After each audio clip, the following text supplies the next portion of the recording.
Preventing cavities in baby teeth starts with thorough oral hygiene. You should start brushing baby teeth as soon as the first tooth appears.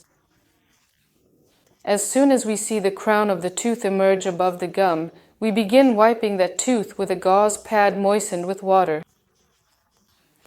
That is, it's not necessary to buy a toothbrush just for one tooth, although there are some very small ones available.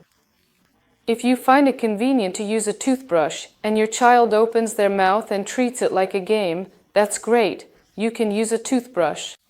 Plus, there are toothpastes available for ages 0 to 3 months, so you can use toothpaste as well. If that's not convenient or your child doesn't like it, then just a gauze swab is enough. Wrap a piece of gauze around your finger and wipe the tooth. You should do this at the first stage, almost after every meal, especially if your child consumes a lot of dairy products, because they linger on the teeth and contribute to plaque buildup, since they contain lactic acid bacteria. All of this develops in the mouth. When it stays on the teeth, it causes the caries process.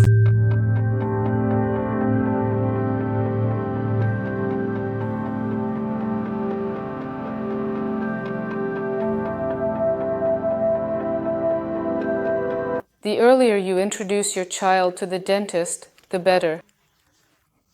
They will adapt, and the child won't see it as a threat. They'll be happy to come for every checkup, to show their teeth and get a reward for it. For older children, you need to instill the habit of brushing their teeth twice a day. Only by your own example can you do this. If you brush your teeth and take care of them, your child will do the same. Adults should brush children's teeth for them up until the age of 9 to 11.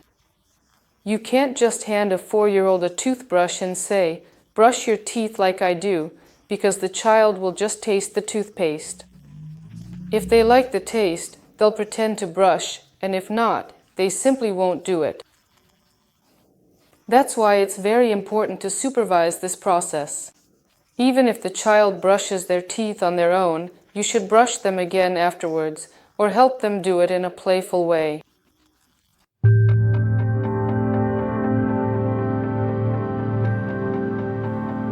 To determine whether your child and you are brushing your teeth well, there is a special plaque indicator.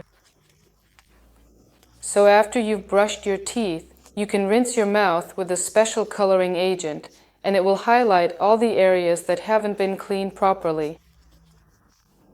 That means it won't stay on clean, smooth teeth that are free of plaque, but will only color the areas where plaque has built up and hasn't been cleaned off. This serves as an indicator of which spots need to be brushed more thoroughly and diligently.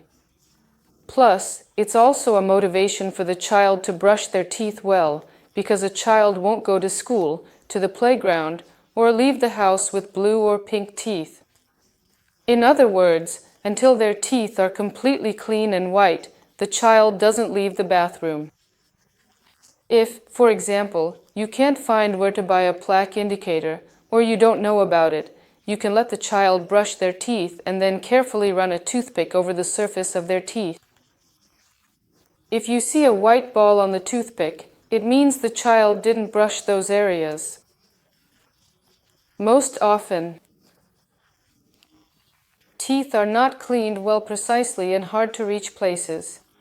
These are the 5s and 4s, especially on the upper jaw, because the cheek gets in the way of cleaning the teeth there. But that's also where the ducts of the salivary glands, the parotid salivary glands, open, so there's an even greater risk factor for developing cavities there. Because both saliva gets there, and salts from the saliva are deposited, which can lead to the formation of tartar and plaque.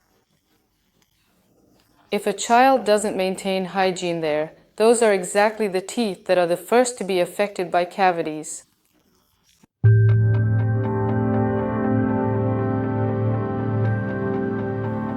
Interdental brushes can also be considered a preventive measure. Children can use interdental brushes too. But dental floss isn't suitable for them because they have fairly large gaps between their teeth. And dental floss won't clean out the food.